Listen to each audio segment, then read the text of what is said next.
Selamat pagi saudara-saudara yang dikasih Kristus, jumpa lagi dalam renungan pada pagi hari ini. Namun sebelumnya kita bersatu di dalam doa. Damai sejahtera Allah yang melampaui segala akal, itulah yang memelihara hati dan pikiran saudara-saudara. Dalam Yesus Kristus Tuhan kita. Amin. Firman Tuhan pada pagi hari ini tertulis di dalam Efesus 4 ayat 20. Tetapi kamu bukan demikian. Kamu telah belajar mengenal Kristus. Demikian firman Tuhan. Saudara-saudara, kita sekarang berbicara tentang renungan tantangan perubahan di zaman modern. Jemaat Efesus terdiri dari orang Yahudi dan non-Yahudi yang baru saja datang kepada iman Kristen.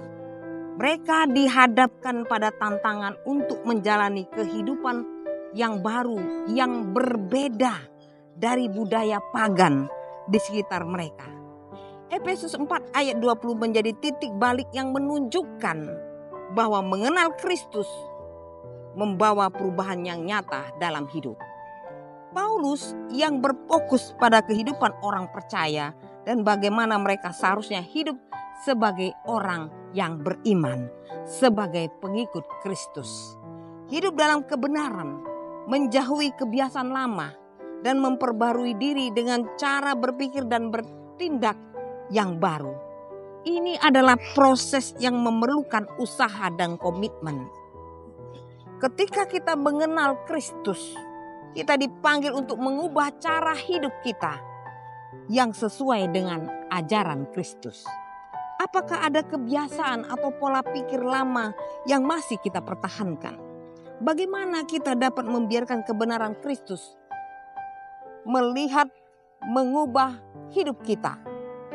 Ketika kita hidup menurut Kristus, hidup kita menjadi kesaksian bagi orang lain. Mereka akan melihat perubahan dalam diri kita dan mungkin tertarik untuk mengenal Kristus lebih dalam. Saudara-saudara terkasih, menjalani kehidupan di masa modern, di masa sekarang ini, banyak orang merasa malu untuk mengakui kebutuhan untuk berubah. Terutama jika mereka merasa bahwa perubahan tersebut menunjukkan kelemahan. Stigma sosial bisa membuat individu enggan untuk mencari bantuan. Ketakutan akan penilaian atau kritik dari orang lain dapat menghalangi orang untuk mengambil langkah menuju perubahan. Rasa khawatir tentang bagaimana orang lain melihat kita bisa sangat membatasi dalam dunia yang semakin cepat dan penuh tekanan. Banyak orang mengalami stres dan kelelahan mental. Kondisi ini membuat mereka merasa tidak memiliki energi atau kapasitas untuk melakukan perubahan yang diperlukan. Saudara-saudara yang dikasihi Kristus, ayat ini merupakan pengingat bagi kita bahwa setelah mengenal Kristus, orang percaya dipanggil untuk hidup dengan cara yang berbeda. Sebagai respons terhadap pengenalan mereka akan kasih karunia dan kebenaran Kristus. Mari kita ingat bahwa hidup yang mencerminkan Kristus dimulai dengan mengenalnya secara pribadi, menerimanya secara pribadi. Ketika kita belajar tentang Dia, kita harus siap untuk mengubah hidup kita dan menjadikannya sebagai kesaksian yang hidup.